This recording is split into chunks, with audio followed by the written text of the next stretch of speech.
Each piece has its own set of challenges that come with it. But my husband would probably say that the ritual is, I'm so excited about this piece. This is going to be great. Then on to, I can't do anything. How does anybody ever compose? To, oh, I got it, and then I run with the piece. But there's like a definite uh, staging of how each piece tends to go. But I really like to think about who I'm writing for and why I'm writing, and who's the audience, who's performing, and then I really try to um, make my piece for that particular audience and experience. Um, so I guess it's different because I write for a lot of different types of audiences. I have new music-y pieces for new music audiences, and I have um, maybe a few more kind of conservative pieces that are for like a choral um, audience or something like that. So it kind of just really depends on what kind of language I'm going to use and what it is that I'm trying to express. Sometimes I want a really direct language, and sometimes I want something to be a little bit more of a challenge.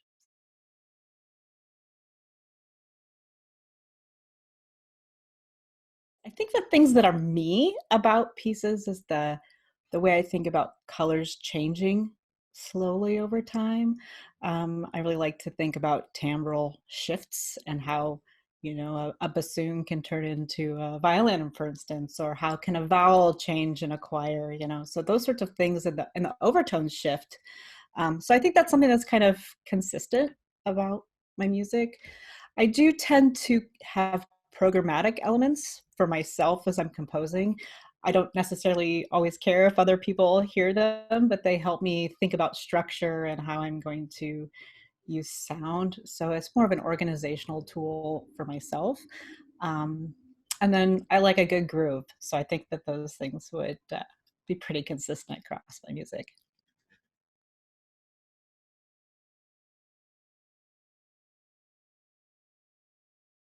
I don't do that. I I think mostly it's because I am a full-time professor too. My composing time is very focused, and so it's usually like I have this project that I need to get done, and I have this time to do it. So um, that's how I tend to focus it. But I think that all my music is for me in a way to communicate. Like I said, I always like to think about audiences and performers, but it's because I want to have a conversation with them. So it's always for me, but I don't have like this stack of papers that nobody's ever seen unless they're pieces that I've abandoned on my way to writing music. Yeah. So I know some people do that, but I don't tend to have time.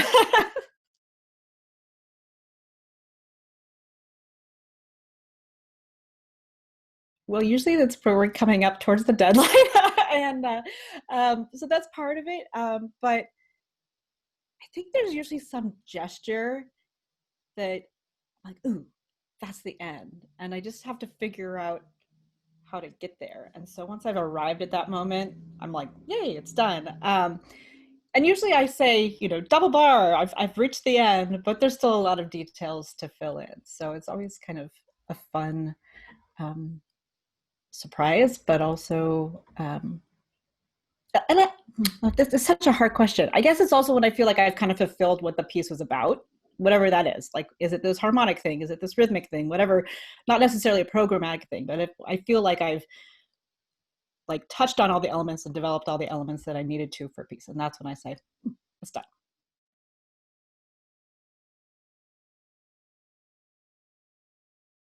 My favorite 10 seconds of music are from this song cycle that I wrote from Cycles of Eternity for treble voices. And it's just this really stunningly beautiful soprano solo over women singing these kind of chords. And again, the timbral things, they're changing their vowels up. So they have this drone, and then there's just this floaty, beautiful soprano line. So it's in the third movement, Life. You can check it out. It's online. So really beautiful.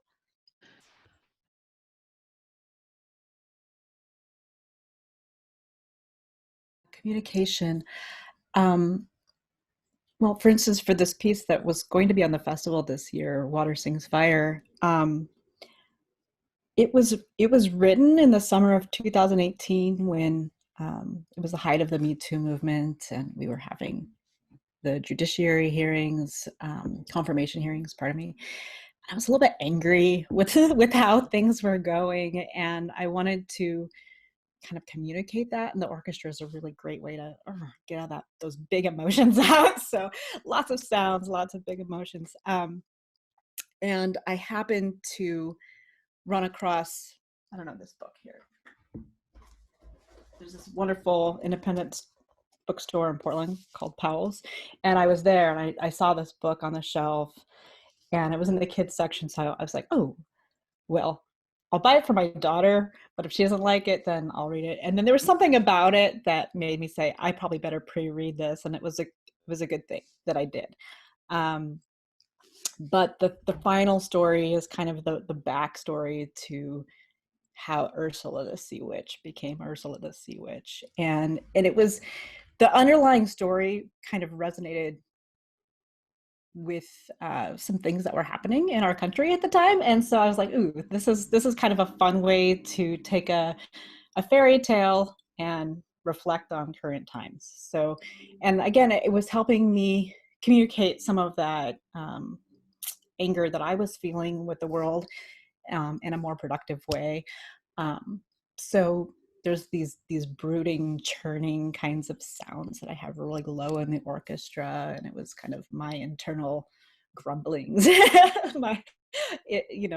for myself. And then I came out of that and went back and was kind of in my mind thinking about how the story came to be and how she became this great big angry sea witch. So yeah, so I think for that, just having kind of this story that I wanted to unfold for myself, and then I knew that I wanted to communicate, this particular set of emotions, betrayal and anger, things like that, but also beauty. There's a lot of beauty in the story too. So I wanted to take all that and bring it into the piece because I was feeling those things about the world. And so I kind of think about how can all the instruments in the orchestra communicate this idea? How can all the instruments, like, I can do it harmonically, I can do it rhythmically, timbrally. How do I choose the registers that help to best portray those instruments? And how can they be paired together to be really interesting and new? So I think that's what I do when I'm not specifically using words in a song or something, is that I kind of try to think about how can woodblocks be part of this sound or something, something like that. So yeah, how can I be really concise, and everybody can help communicate these same emotions, I think, so I guess that's what I kind of do, is like, how can everybody contribute and what's special in the different ways people can contribute.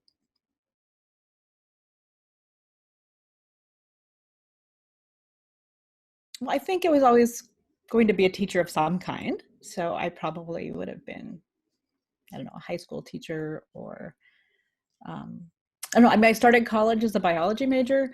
That didn't really work out, so I don't think I could really honestly say that. But yeah, no, I think some sort of teacher, literature teacher, music teacher, something that yeah, I like to help people discover things and see that light bulb turn on. So I like that.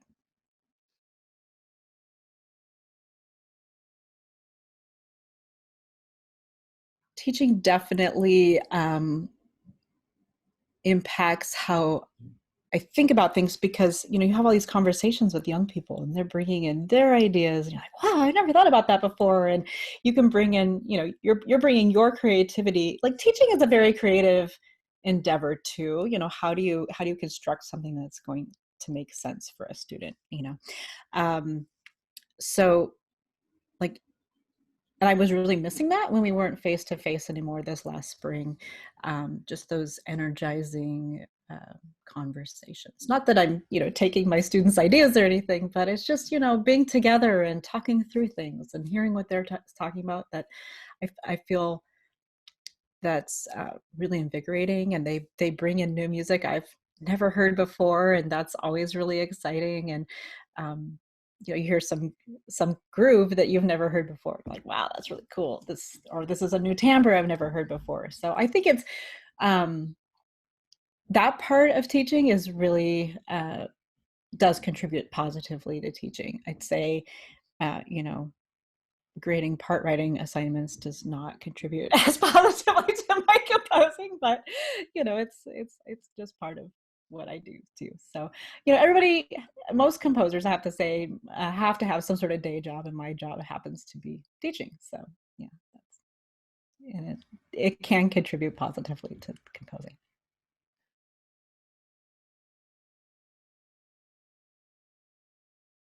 I appreciate that the woman composer question did not come up here. That often comes up. Um, And while I used to run away from that question, I actually don't as much anymore, because it is, that's the only way that it's my identity, right? Part of my identity is I am a woman, and I think that the thing that this has come to be part of my identity more recently, as I've been kind of writing pieces like Water Sings Fire and some others that were a little bit more politically charged, that it comes from this place of wanting things to be better, for everyone. Um, so I think that I've kind of taken that mantle on, partially because I want it to be better for my students, but I also want it to be better for my fellow composers. And so I think my work has kind of focused more on some of those gendered things than I did in the past. So yeah, I guess that's the last thing that I would kind of say, that while I usually go, running and screaming from that question, it's become important.